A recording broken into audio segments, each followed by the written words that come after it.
morning. Our verse for today is from First Kings chapter 17 verse 12 to 16. Ulitin ko.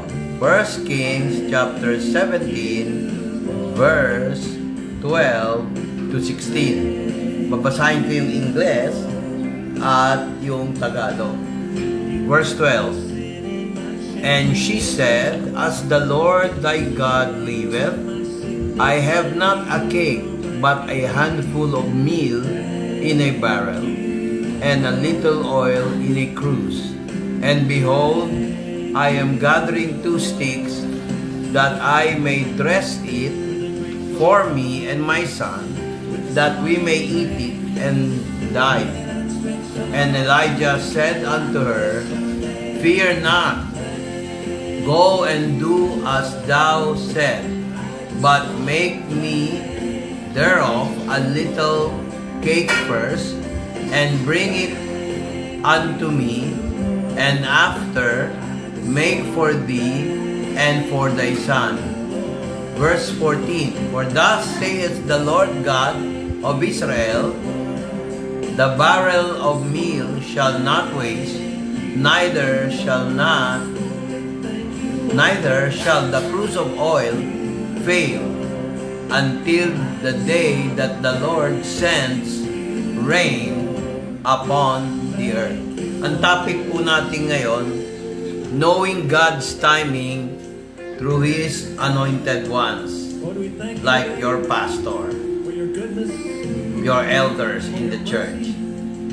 Tagalog, basahin ko to para magkalinawan ho tayo, puro naman tayo Pilipino. Verse 12.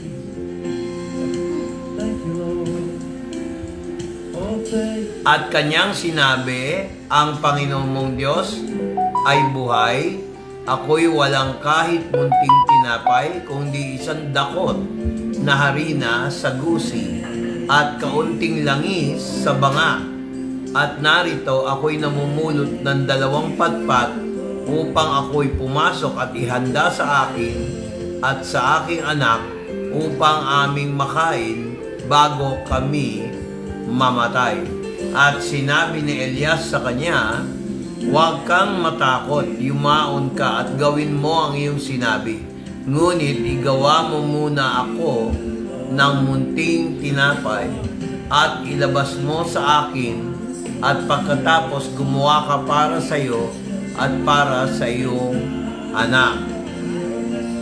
Sapagkat ganito ang sabi ng Panginoon, Diyos ng Israel, ang gusi ng harina ay hindi magkukulangan, at ang banga ng langis man ay mababawasan hanggang sa araw na magpaulan ang Panginoon sa ibabaw ng lupa.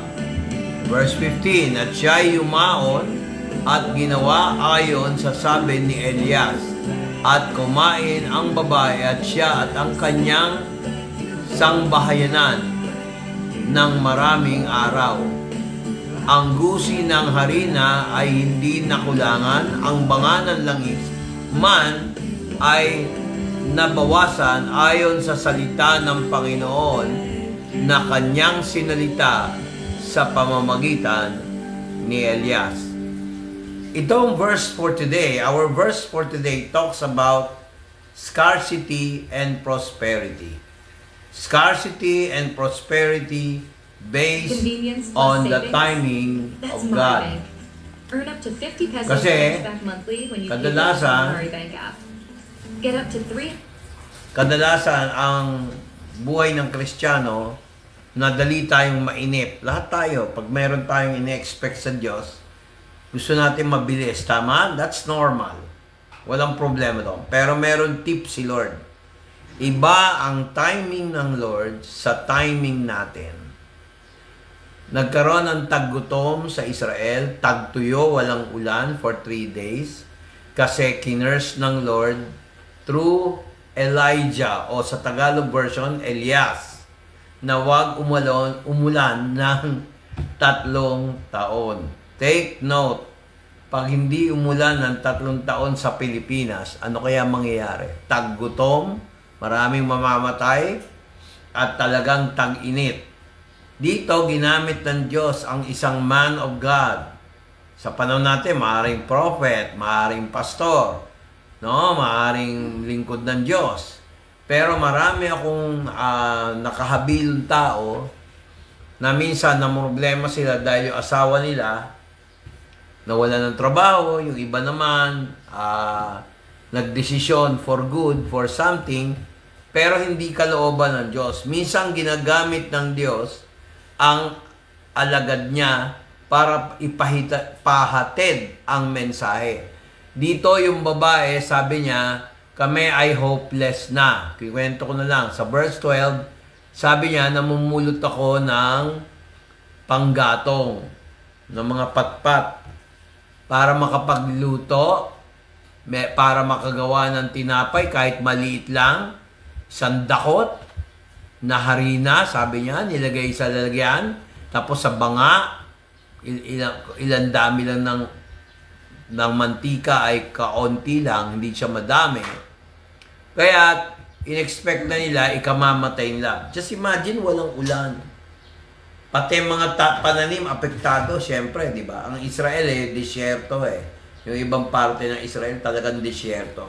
Mga kapatid, aminin natin, disyerto yan. Kaya lang, by the will of God, miracle of God, nagpo-prosper ang Israel, nagkakaroon ng halaman. Pero, ang point dito, God works in the time that we do not expect.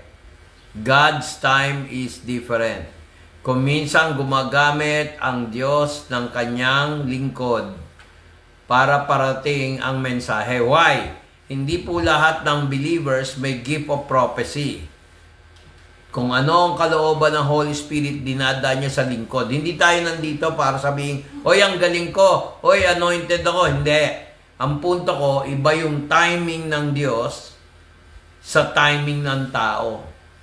Marami akong instances na pag nagbigay ako ng advice, kinokontra, pumapalpak. Mahirap kontrahin ang lingkod ng Diyos. Pag sinabi ng lingkod ng Diyos, yung totoong lingkod ng Diyos, hindi yung pastor, hindi impostor.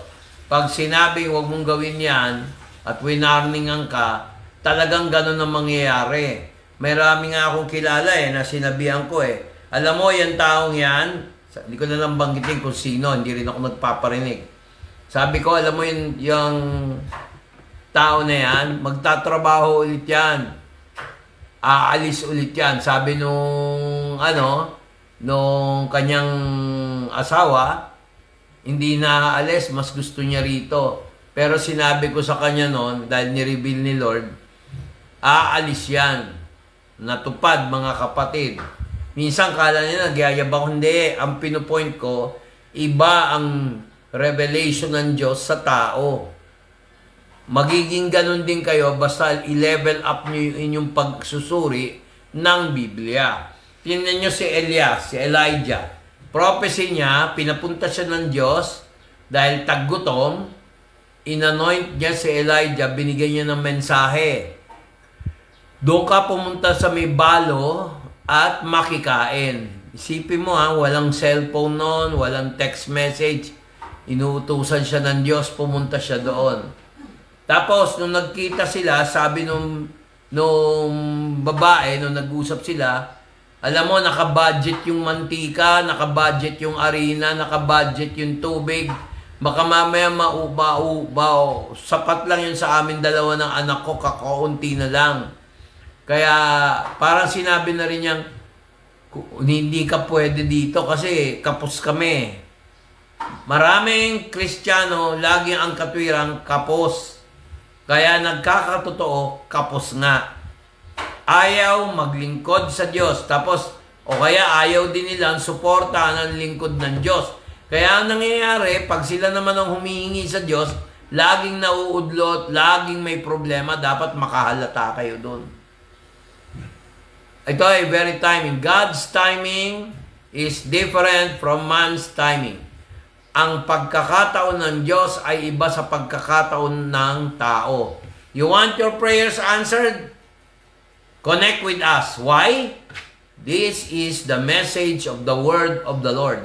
Kaya nga sabi rito sa verse 13, ay sa verse 14, binanggit ni Elijah, hindi niya salita. Kahit ako, hindi ko sinasabing aking salita yung galing sa Panginoon. Pakinggan nyo to, Tagalog, verse 14. Sapagkat ganito ang sabi ng Panginoon ng Diyos ng Israel, ang gusin ng harina ay hindi makukulangan. Sabihin, hindi makakapos.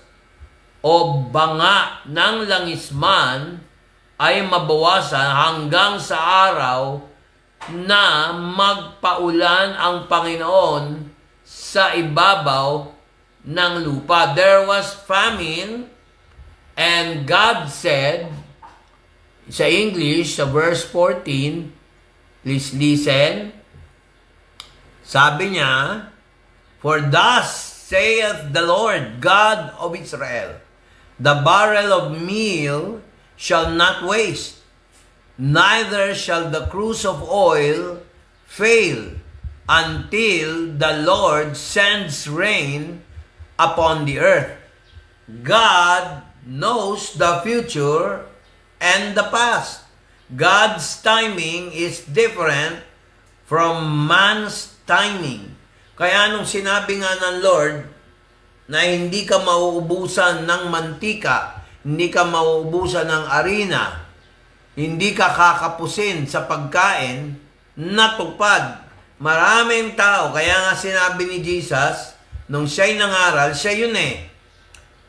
Man shall not live by bread alone, but by the word of God. Hindi ba yung ginamit ni Elijah, yung verse 14? Sabi niya, thus saith the Lord God of Israel. Ano ba yung God said? The word of the Lord. So, ibig sabihin, mga kapatid, nakikinig kayo ngayon. Meron iba sa inyo, nagpe-pray, gusto ninyong sagutin inyong panalangin. Stay connected in the Word of God. Stay connected with us. Father God, I bless all those people, all those connected to me in this devotional study of the Word of God. Be blessed. Be filled. Be provided for. In Jesus Christ's name. Kaya mga kapatid, hindi ako naniniwala na God will not answer your prayers kasi naniwala kayo, ang pinaka-key verse natin dito ay nasa verse 16.